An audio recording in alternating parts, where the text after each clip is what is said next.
बिस्मिल्लाहिर्रहमानिर्रहीम। अस्सलाम वालेकुम। मैं हूँ इज़्मा, आप देख रहे हैं इज़्मा फूड सिगरेट। आज मैं बनाने वाली हूँ बहुत ही मज़े का शादी वाला कौरमा। शादी वाला कौरमा कैसा बनता है मैं आपको अपनी वीडियो में एक एक तरीका बताऊँगी। मेरी वीडियो एंड तक देखना। शादी वाला कौरमा बनाने के लिए मैंने एक कढ़ाई ली है और फ्लेम को ऑन कर दिया है।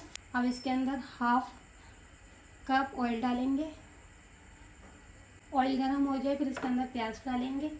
एक मीडियम साइज़ की प्याज ली है जिसको मैंने बारीक काट ली है।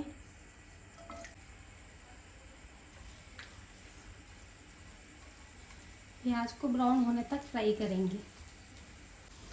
प्याज को अच्छी तरीके से फ्राई कर लिया। अब इसको हम निकाल लेते हैं एक प्लेट में और इसको साइड में रख देंगे।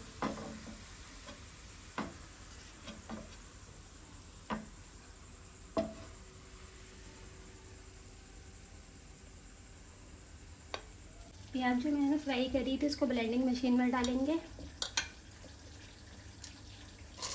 तमाम प्याज मैंने ब्लेंडिंग मशीन में डाल दिया। अब इसके अंदर 1 टेबल स्पून के करीब पानी डालेंगे और इसका पेस्ट बना लेंगे।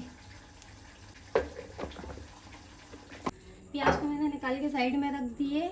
8 दाने सबसे इलायची लिए, 7 से 8 लौंग लिए, 2 बड़ी इलायची लिए, 2 तेज़ पत्ते लिए, हाफ टी स्पून काली मिर्च लिए और एक दालचीनी का टुकड़ा लिया है 1 इंच का।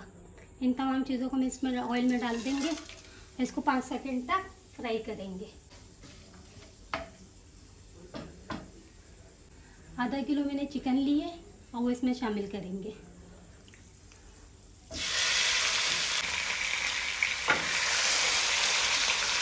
और चिकन को वाइट होने तक फ्राई करेंगे ताकि भुनाई अच्छे से हो जाए और चिकन की स्मेल चली जाए।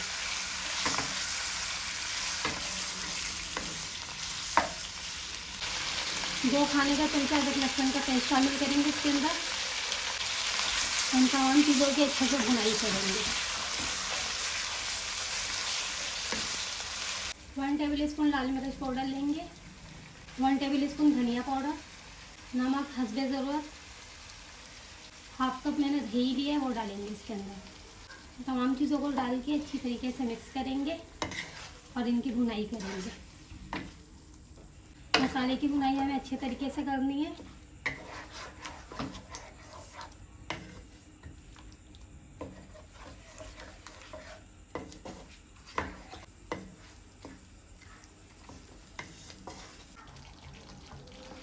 मसाले की भुनाई हो चुकी है और दही का पानी भी खुशक हो चुका है। इसके अंदर शामिल करेंगे प्याज जिसका हमने पेस्ट बनाया था। अब इसकी भुनाई करेंगे अच्छी तरीके से।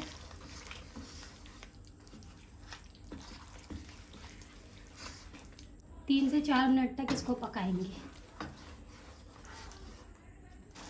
3 से 4 मिनट हो चुके हैं। अब इसके अंदर हम शामिल करेंगे जावित्री हाफ टी स्पून, जायफल हाफ टी स्पून और सबसे इलायची का पाउडर 1/4 टीस्पून। ये तमाम चीज़ें शामिल करने से कौरमा में खुशबू ज़्यादा अच्छी आएगी। इसकी तकरीबन हम भुनाई करेंगे 2 से 3 मिनट तक ताकि मसाले में अच्छी तरीके से शामिल हो जाए।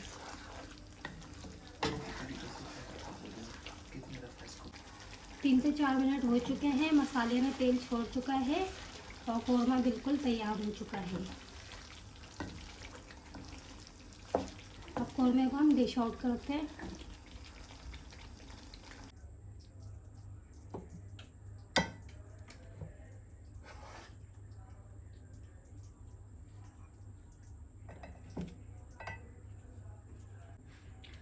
अगर आपको मेरी रेसिपी अच्छी लगी है तो मेरी वीडियो को लाइक करें, शेयर करें, मेरे चैनल को सब्सक्राइब करें और कमेंट मुझे करके ज़रूर बताएं।